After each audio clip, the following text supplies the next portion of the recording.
সুজি নিয়ে ঘুটাঘাটি করতে করতে। আর মুরব্বী যারা আছে এরা হয়তো মাসের পর একটু চক্কর টক্কর বাসে মেলা দিয়ে যাই নাতি নাত করে জন্য একটু খেলনা টেলনা কিনে নিয়ে আসি। মাগরিবের পরে চিন্তা করছে যে মাগরিবের কত ছোট বক্তা উঠে ঈশার পরেই আসবানে।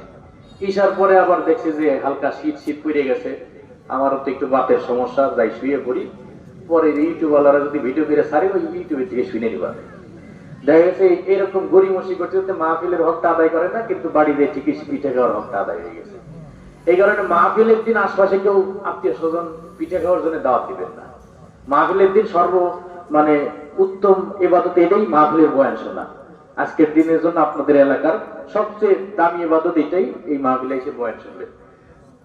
জুমার দিন যেমন সবচেয়ে গুরুত্বপূর্ণ ইবাদত হলো জুমার নামাজটা, ওই দিন যত আমল আছে সব আমলের চাইতে গুরুত্বপূর্ণ ইবাদত জুমার নামাজ। ঠিক তদ্রূপ একটা এলাকায় যখন ওলামায়ে কেরাম আসেন, মাহফিল হয়, ওই দিনে ওই এলাকার জন্য সবচেয়ে গুরুত্বপূর্ণ আমল ওই মাহফিলের বয়ান শোনা। কারণ আলেম ওলামাকে একসাথে তো আর পাবেন না সারা বছরে। এই আয়োজকরা কষ্ট করে একত্রিত করছেন, আজকে যদি আমরা একটু ফায়দাটা উঠাইতে পারি তাহলে আমার মাহফিলটা সফল। কিন্তু এই যে আত্মীয় স্বজনের দাওয়াত দিছি, দিয়ে এলোমেলো করে ফেলেছি। আত্মীয় স্বজনের দাওয়াত দিবেন, কারণ একটা উসিলায় তো আত্মীয়তার সম্পর্ক ধরে রাখার দরকার।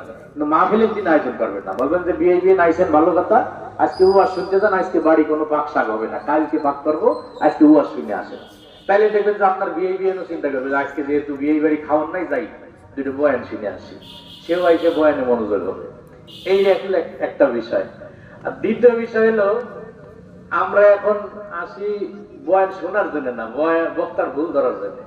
আর কেডা কেমন বয়ান করে বয়ান টেস্ট করার জন্য আসি, দেখে আসি কোন বক্তা কেমন হাসাইতে পারে, কে কেমন বিনোদন দিতে পারে, কান্দাইতে পারে, এই টেস্ট করার জন্য আসি। যার কারণে ওই টেস্ট নিয়ে চলে যাই, দিল পর্যন্ত আর পৌঁছায় না। আমরা সমালোচনা করি যে আগের যুগে ছোট একজন আলেম বয়ান করতো, তার বয়ানে মানুষ হেদায়েত হয়ে যেত। ছোট ছোট কারি সাহেবরা বয়ান করতো, তার বয়ানে শত শত মানুষ চোখের পানি ফেলে হেদায়েত হইত। এখন কত বড় বড় মুফতি মুহাদ্দিস আছে, তাদের বয়ানে মানুষ হেদায়েত হয় না। কারণ আগের যুগের ওই বক্তার ইখলাসও যেমন ছিল, শ্রোতার ইখলাসও তেমনই ছিল। ইসমাইল শহীদ রহমতুল্লাহ নাম শুনতেন না সবাই? বাল্লাকোটের ময়দানে শহীদ হয়েছিলেন। উনি ওনার যুগে একজন শ্রেষ্ঠ একজন মুফাসসির ছিলেন, বক্তা ছিলেন। তো ওনার বয়ান শুনতে মানুষ অনেক দূর দূরান্ত থেকে আসছে। তো ওনার এক জায়গায় মাহফিল চলতেছে, একজন মানুষ আসছে, এমন সময় আসছে যে ওনার বয়ান শেষ করে নেমে গেছে। উনি এসে শুনে যে ইসমাইল শহীদের বয়ান শেষ, উনি এক জায়গায় বসে আফসোস করতেছে যে আসলাম এত দূর থেকে, ওনার বয়ানটা শুনতে পারলাম না।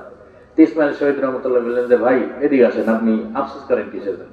তাই কি আসছিলাম অনেক দূর থেকে আপনার বয়ান শোনার জন্য, আস্তে আস্তে দিকে আপনার বয়ান শেষ হয়ে গেছে। তখন ইসমাইল শহীদ রহমতুল্লাহ ওনার নিয়ে এক পাশে